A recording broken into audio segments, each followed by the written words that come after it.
Je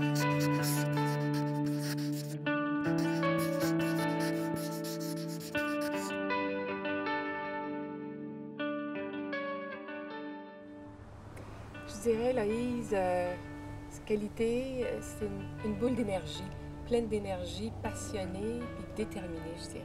N'importe où elle va, ben, ça l'éclaire nos journées, puis pas juste les miennes, là, je veux dire ceux de tout le monde. Là. Puis Héloïse est souvent souriante, puis quand je suis avec elle, je me sens revivre, j'aime bien sa présence.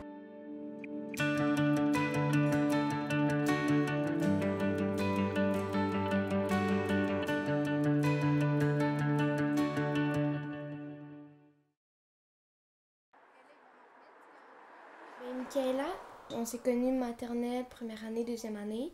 Je me tenais avec elle, puis elle était super fine, super enjouée aussi. Attends, je suis quelque part là. Non, ça c'est... Ça a dit ça? Ouais. Oh my god, je me rappelle de tout le monde. Quand j'ai appris la nouvelle, j'étais bouche bée, là, je savais pas quoi dire. Puis tout de suite, j'ai pensé à Héloïse qui l'avait eue, puis que je me suis dit que j'allais lui parler parce que ça faisait longtemps qu'on n'était pas en contact. Puis qu'elle, elle savait par quoi j'allais passer, puis tout ça, parce qu'elle l'avait déjà vécu. J'étais triste pour Héloïse, qu'elle a pas... que, tu sais, c'est comme... C'est plate pour un enfant de passer par là, là. Donc aujourd'hui, je vous amène avec moi à, je pourrais dire, ma deuxième maison parce que comme j'ai été restée là pendant au moins 2 mois. Là, j'ai nourri, puis pendant 2 ans, à chaque semaine, j'y allais. Ça me tentait pas toujours, mais j'avais pas le choix si je voulais passer à travers cette épreuve-là.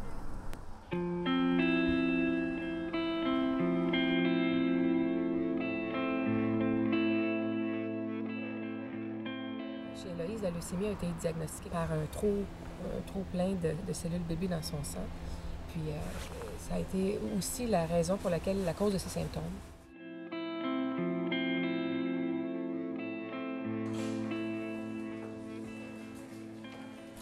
Donc ici, on est à la salle de jeu, ici où est-ce que j'étais là quasiment tout le temps. Puis quand on attendait, admettons, pour avoir des ponctions, des piqûres, plein de choses, j'allais tout le temps là parce que à place d'attendre avec les infirmiers ou comme quoi que ce soit d'autre, c'était plus le fun de bricoler ou faire d'autres choses.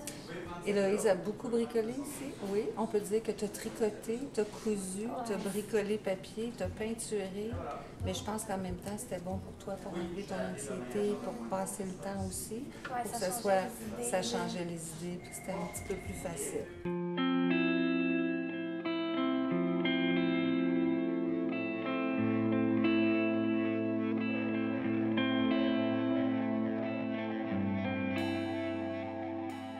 C'est quand même difficile à percevoir parce que, tu vois, la nuit que c'est arrivé, à 3 heures du matin, elle m'a réveillé, puis elle avait mal aux jambes. Puis à un moment donné, j'ai dit, je vais lui mettre du Mioflex, c'est pour l'aider. Puis finalement, elle a dit, là, j'ai mal à l'épaule, j'ai mal au cou. Fait que là, j'ai décidé d'aller à l'hôpital. Mais rendu à l'hôpital, encore une fois, les médecins disaient, bien, écoutez, là, vous pouvez vous en retourner chez vous avec du Tylenol ou du Advil. Je pense pas qu'elle ait rien parce qu'elle ne fait pas de fièvre. C'est sûr, cette maladie-là, ils ne font pas de fièvre. À ce moment-là, ça faisait 7 heures que j'étais avec elle dans la salle d'attente. Fait que j'ai demandé une expertise. J'ai dit, écoutez, ça fait 7 heures que j'attends. Ça fait 7 heures qu'elle se tord de douleur. Fait que j'ai dit, ça prend une expertise. Puis 2 jours après, on a reçu le résultat, malheureusement. Par mon travail, je suis dans le réseau de la santé. Donc moi, je suis dans le groupe des gens qui donnent les soins, qui gèrent les soins, puis qui font de la recherche. Donc, de me retrouver de l'autre côté de la clôture, c'était réellement comme ça que je me sentais, comme si j'étais pas à la bonne place, là. Puis c'est comme si j'avais le goût de dire, écoutez, quelqu'un va se réveiller. Moi, je suis de l'autre bord, là. Je suis pas supposée être du côté des receveurs. Quand je l'ai appris, comme j'avais plus vraiment mal, mais tu sais, j'étais bien, tu sais, normal. Puis là, tu te dis, OK, mais je suis malade en dedans de moi, comme c'est quoi qui se passe? Fait que j'étais là, ben non, je suis pas malade, là, tu sais. Ça va passer ou quoi que ce soit.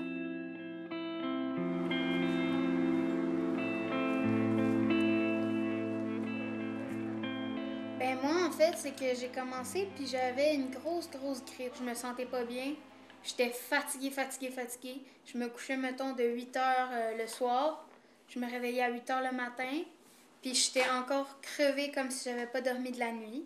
Fait que là, on est retourné à la clinique 4 fois de suite, puis à la 4e fois, ils ont dit qu'ils allaient me faire une prise de sang pour voir qu'est-ce que j'avais. J'avais peut-être une mononucléose, mais c'était pas ça. Fait que tout de suite, quand ils ont vu que c'était pas une mononucléose, ils m'ont envoyé à l'hôpital Sainte-Justine. Puis ben, c'est là ils ont fait un test de sang, puis ils ont trouvé que j'avais la leucémie.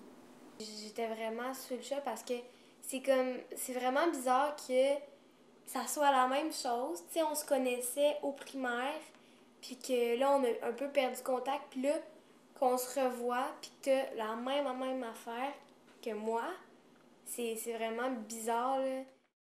Les enfants qui passent par là, ils sont malchanceux. Mais ils deviennent plus forts aussi. Ouais, ils deviennent plus forts par après. C'est dur, là, tu sais, de prendre des prises de sang, puis toutes ces choses-là, tu sais. On n'est pas à notre meilleur, on se sent pas bien, puis toutes ces affaires-là. Puis je le sais, moi, j'étais vraiment pas bien.